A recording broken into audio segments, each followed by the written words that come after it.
There are three ways we can solve a pair of simultaneous equations. Graphically, which we'll look at later in the course, by eliminating one of the variables, which is how you did simultaneous equations at GCSE, or by substitution, so substituting an expression for one of the variables from one equation into the other. You might have seen it before, but it's a technique that is very, very important throughout the A-level course. Firstly, we'll recap linear simultaneous equations, which are equations where we have two unknowns and one set of values that will make the equation true.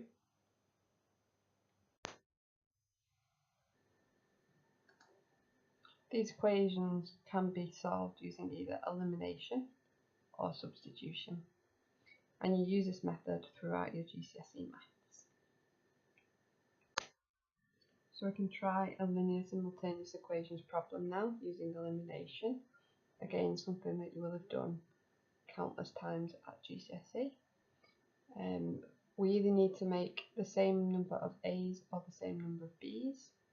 So if we multiply the first equation by 3 and the second equation by 2, that will give us 6A in both.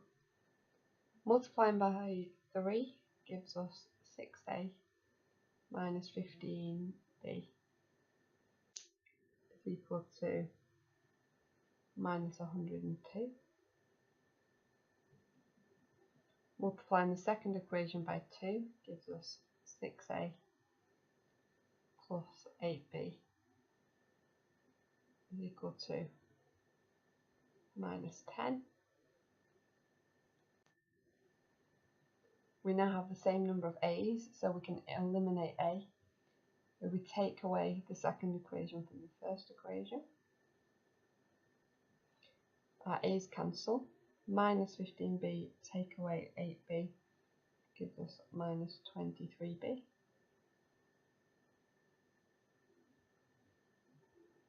And that's equal to minus 102 take away minus 10, which gives us minus 92. To find B, we then divide both sides by minus 23, and we get that B is equal to 4. We can now find A by substituting our value for B into either equation. So if we substitute it into the first equation, we get 2A minus 5 times 4 is equal to minus 34. So 2A minus 20 is equal to minus 34, and 2A is equal to, add 20 to both sides, and we get minus 14. We can then divide by 2 and we get A is equal to minus 7. It's always good to then check your answer works in the other equation that you started with. So 3 times minus 7 would be minus 21, plus 4 times 4 is 16, so minus 21 plus 16 does give us minus 5, so that's correct. And then we should always write your final answer as a coordinate pair, or group them together. So A equals minus 7 and B equals 4, the final answer. We can now look at simultaneous equations where we've got one linear and one quadratic equation, and these can have up to 2 pairs of solutions. You must always make sure that you compare these correctly at the end of the question. To solve a simultaneous equation that has a linear and a quadratic, you need to use substitution. We substitute the linear equation into the quadratic. If we look at this example, y minus 2x equals 9 is our linear equation, and y equals x squared plus xy plus 11 is our quadratic. So we're going to substitute y minus 2x equals 9 into our quadratic.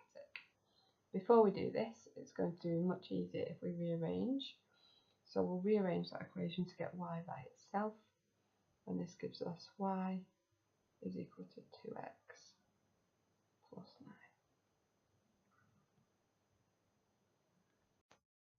Now we can substitute this into our quadratic equation. So everywhere we've got a y, we replace it with 2x plus 9. And to make it easy, we'll write this in a bracket. 2x plus 9 is equal to x squared plus x.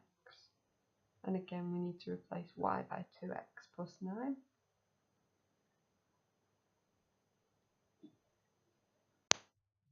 Now we've got a more complicated quadratic equation, so we need to expand it, rearrange it to equal 0 and solve it to find potentially two values for x. Expanding the brackets gives us, and collecting all the terms on one side of the equation gives us the following. We now have a quadratic equation that we can factorise and solve. So this factorises to 3x plus 1x plus 2 equal to 0, which gives us the solutions x equals minus 1/3 or x equals minus 2. We can now substitute each of these values into one of our equations, and it's much easier if we substitute them into our nice linear equation up here, y equals 2x plus 9. So if we do that now, if we take y equals 2 and then use x as minus 2, this gives us y equals minus 4 plus 9, which is 5. And if we do the same again using our other value, we get y equals 2 times minus 1/3 plus 9, which gives us 25 over 3.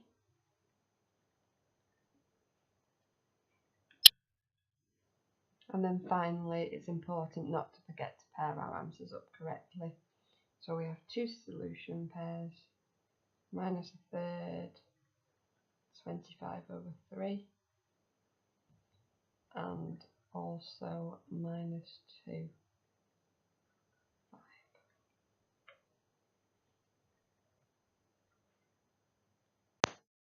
We can now have a look at a problem solving example.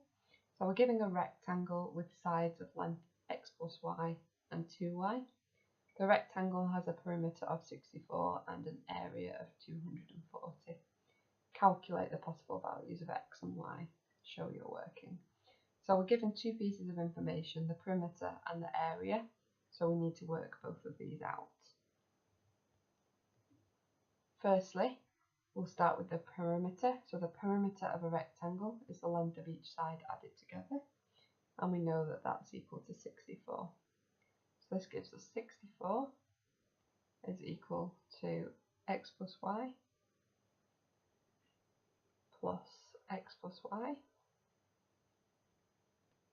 plus 2y plus 2y. And we can expand this to give us 64 is equal to 2x plus 6y. The area is equal to 240. So 240 is equal to the length of the rectangle times the height. So 2y times by x plus y, which again we can expand to get 240 is equal to 2xy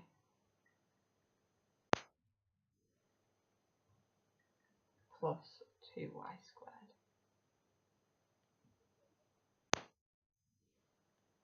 Because we've got a quadratic inequality, we need to substitute our linear inequality in. and it would be easiest in this case if we rearranged to get 2x by itself and then substituted that value in. So if we do this, we get 2x is equal to 64, take away 6y.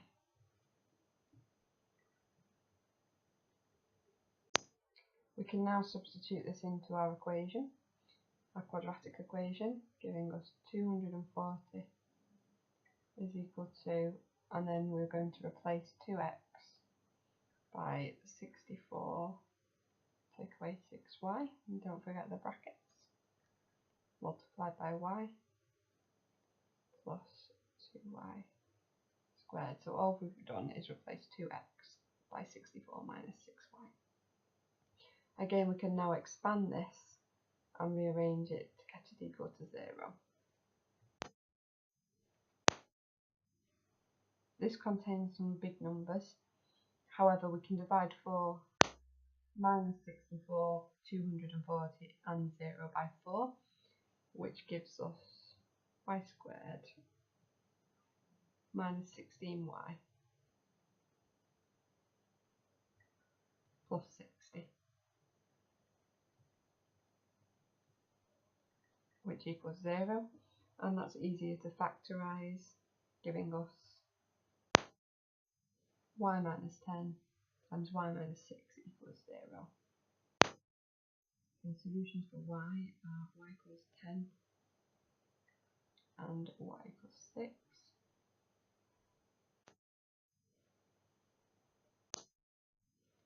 So now we need to sub these into an equation to find x. So again, if we use this equation as it's the simplest, we get 2x equal to 64, take away 6 times 10, which is 60.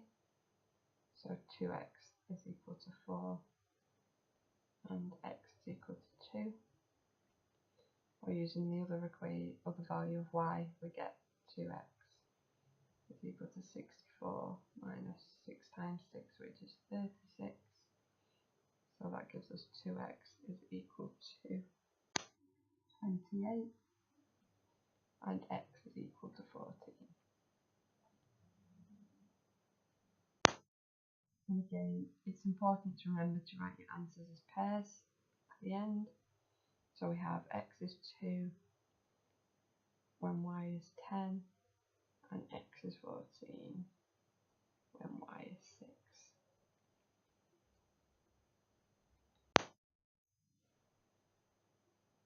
Now try the questions on page 41 of your textbook, exercise 3b. The easier questions are 1, 2 and 4, medium questions 3 and 5, and the harder questions 6.